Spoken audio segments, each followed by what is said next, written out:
ಸರ್ಕಾರ ಅರ್ಜುನ ಸ್ಮಾರಕ ಹೋರಾಟಗಾರರ ಮೇಲಿನ ಕೇಸನ್ನು ಹಿಂಪಡೆಯದಿದ್ದರೆ ರಾಜ್ಯಾದ್ಯಂತ ಹೋರಾಟ, ಮಾಜಿ ಸಚಿವ ಎಚ್.ಕೆ. ಕುಮಾರಸ್ವಾಮಿ ಎಚ್ಚರಿಕೆ.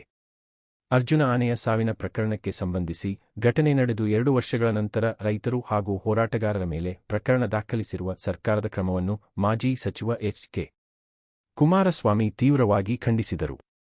ಶುಕ್ರವಾರ ಪತ್ರಕರ್ತರ ಸಂಘದ ಕಚೇರಿಯಲ್ಲಿ ನಡೆದ ಪತ್ರಿಕಾಗೋಷ್ಠಿಯಲ್ಲಿ ಮಾತನಾಡಿದ ಅವರು, ಇದೊಂದು ಪೂರ್ವನಿಯೋಜಿತ ಹಾಗೂ ದ್ವೇಷಪೂರಿತ ಕ್ರಮವಾಗಿದೆ.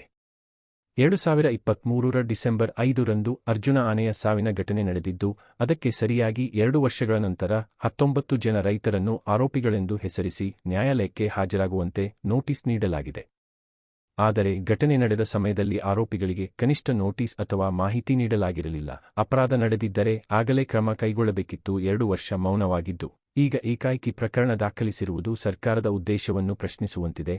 ಅರ್ಜುನ ಆನೆಯ ಸಾವಿನ ನಿಖರ ಕಾರಣ ಇನ್ನೂ ಸ್ಪಷ್ಟ ಮಾಹಿತಿ ಇಲ್ಲ. ಗುಂಡೇಟಿನಿಂದ ಸತ್ತಿದೆಯೋ, ಇತರೆ ಆನೆಗಳ ಕಾಳಗದಿಂದ ಸಾವನ್ನಪ್ಪಿದೆಯೋ ಅಥವಾ ಬೇರೆ ಕಾರಣವಿದೆಯೋ ಎಂಬ ಬಗ್ಗೆ ಅರಣ್ಯ ಇಲಾಖೆ ಇನ್ನೂ ವರದಿ ಸಲ್ಲಿಸಿಲ್ಲ. ಆದರೆ ವರದಿ ಇಲ್ಲದೆ ರೈತರ ಮೇಲೆ ಪ್ರಕರಣ ದಾಖಲಿಸಿರುವುದು ಅತ್ಯಂತ ರೈತ ವಿರೋಧಿ ಕ್ರಮವಾಗಿದೆ. ಎಫ್ಐಆರ್ ನೋಡಿದರೆ ನಗು ಬರುತ್ತದೆ. ಯಾವುದೇ ಗಂಭೀರ ಆರೋಪಗಳಿಲ್ಲ. ಪೊಲೀಸ್ ಪೇದೆಯೊಬ್ಬರ ದೂರಿನ ಆಧಾರದಲ್ಲಿ ಸರ್ಕಾರ 19 ಜನರ ಮೇಲೆ ಪ್ರಕರಣ ದಾಖಲಿಸಿದೆ. 19 ಜನ ರೈತರನ್ನು ಆರೋಪಿಗಳೆಂದು ಹೆಸರಿಸಿ ನ್ಯಾಯಾಲಯಕ್ಕೆ ಹಾಜರಾಗುವಂತೆ ನೋಟಿಸ್ ನೀಡಲಾಗಿದೆ.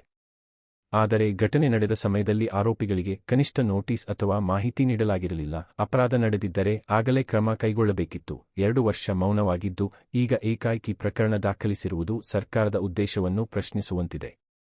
ಆದರೆ ವರದಿ ಇಲ್ಲದೆ ರೈತರ ಮೇಲೆ ಪ್ರಕರಣ ದಾಖಲಿಸಿರುವುದು ಅತ್ಯಂತ ರೈತ ವಿರೋಧಿ ಕ್ರಮವಾಗಿದೆ. ಪೊಲೀಸ್ ಪೇದೆಯೊಬ್ಬರು ನೀಡಿದ ದೂರಿನ ಆಧಾರದಲ್ಲಿ 8 ಸೆಕ್ಷನ್ಗಳನ್ನು ಹಾಕಲಾಗಿದೆ. ಇದು ಹೋರಾಟಗಾರರು ಹಾಗೂ ರೈತರನ್ನು ಹತ್ತಿಕ್ಕುವ ಪ್ರಯತ್ನ ಎಂದು ಅವರು ಆರೋಪಿಸಿದರು. ಡಿಸೆಂಬರ್ 30ರಂದು ಆರೋಪಿಗಳು ನ್ಯಾಯಾಲಯಕ್ಕೆ ಹಾಜರಾಗಬೇಕಿರುವುದು ಕಾನೂನು ಪ್ರಕ್ರಿಯೆ. ಆದರೆ ನಂತರ ಸರ್ಕಾರ ತಕ್ಷಣವೇ ಈ ಪ್ರಕರಣವನ್ನು ವಾಪಸ್ ಪಡೆಯಬೇಕು ಎಂದು ಅವರು ಮುಖ್ಯಮಂತ್ರಿ, ಅರಣ್ಯ ಸಚಿವರು ಹಾಗೂ ಗೃಹ ಸಚಿವರಿಗೆ ಆಗ್ರಹಿಸಿದರು. ಪ್ರಕರಣ ವಾಪಸ್ ಪಡೆಯದಿದ್ದರೆ ನಮ್ಮ ಪಕ್ಷದ ವತಿಯಿಂದ ರಾಜ್ಯಮಟ್ಟದ ಹೋರಾಟ ನಡೆಸಲಾಗುವುದು ಎಂದು ಎಚ್ಚರಿಕೆ ನೀಡಿದರು. ಮಾಡೋ ತಪ್ಪನ್ನ ತಿದ್ದುಕೋಬೇಕು ಅಂತ ನಾವು ಒತ್ತಾಯ ಮಾಡ್ತೀವಿ. ಮಾಡಲಿಲ್ಲ ಅಂದರೆ ನಾವು ಪಕ್ಷದ ವತಿಯಿಂದ ನಾವು ಹೋರಾಟ ಮಾಡ್ತೀವಿ. ಅಲ್ಲಿರೋ ಆಗಿದ್ದೇನು ಘಟನೆ ಏನಲ್ಲ ಆಗಿದ್ದು, ಬೇರೆ ಕಡೆ ಸ್ಥಳಾಂತರಿಸಿ ಅಂತ ಕೇಳಿದ್ರು. ಶವವನ್ನು ಹೂಳೋ ಜಾಗ ಬೇರೆ ಕಡೆ ಅಷ್ಟೇ ಕೇಳಿದ್ದು. ಅದೇನು ಅಂತೇನು ಅವರೇ ಕಂಪ್ಲೇಂಟ್ ಇಲ್ವಲ್ಲ, ಇದರಲ್ಲಿ ಕಂಪ್ಲೇಂಟ್ ಇಲ್ಲ, ಇದರಲ್ಲಿ ನೋವು ಕಾಡಿದ್ರು ಅಂತ ಹೇಳ್ತಾರೆ. PC ಹೇಳ್ತಾರೆ, ಕ್ಲೋಸ್. ಅದೇನು ಅಫೆನ್ಸ್ ಅದು ಏನಂತ ಇದೆ, ಇದು ಕೇಸಾಟ ಅಂತ ಇದೆ. ಅದರಿಂದ ನಾವು ಇದನ್ನು ಖಂಡಿಸ್ತಾ ಇದ್ದೀವಿ. ಜೊತೆಗೆ ಅವರು ಆಡಳಿತ ಪಕ್ಷವರು ಹೇಳ್ಕೊಂಡಿದ್ದಾರೆ, ಅವರು ಕೂಡ ಖಂಡನೆ ಮಾಡಿದ್ದಾರೆ. ಸಹಜವಾದ ಕ್ರಿಯೆ ಅದು ಮಾಡಲೇಬೇಕಾಗಿ. ಆದರೆ ಯಾಕೆ ಎಚ್ಚೆತ್ತುಕೊಳ್ಳಲಿಲ್ಲ, ಯಾಕೆ ಇವರು ರಕ್ಷಣೆಗೆ ಬರಲಿಲ್ಲ? ಅವರು ನಮ್ಮ ಹೋರಾಟಗಾರ ರಕ್ಷಣೆಗೆ ವಿಕ್ರಮ್ ಅವರು ಇರ್ಬೋದು, ಮಂಜುನಾಥ್ ಅವರು ಇರ್ಬೋದು, ನಮ್ಮ ನಾಗರಾಜ್ ಅವರು ಇರ್ಬೋದು, ಪಕ್ಷಾತೀತವಾಗಿ ಎಲ್ಲ ಇದ್ದಾರೆ ಬಿಡಿ ಹೋರಾಟದಲ್ಲಿ. ಅದನ್ನೇ ನಾವಿಲ್ಲ ಅಂತ ಹೇಳ್ತಿಲ್ಲ. ಅದನ್ನು ವಾಪಸ್ ತರಬೇಕಂತ ನಾನು ಒತ್ತಾಯ ಮಾಡ್ತೀವಿ.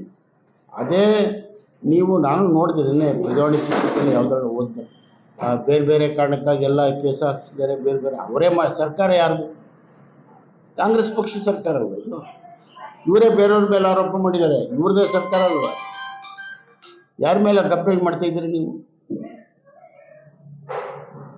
ಅದು ಬಿಟ್ಟು ಸರ್ಕಾರ ಬಂದು 2.5 ವರ್ಷ ಆಗಿದೆ.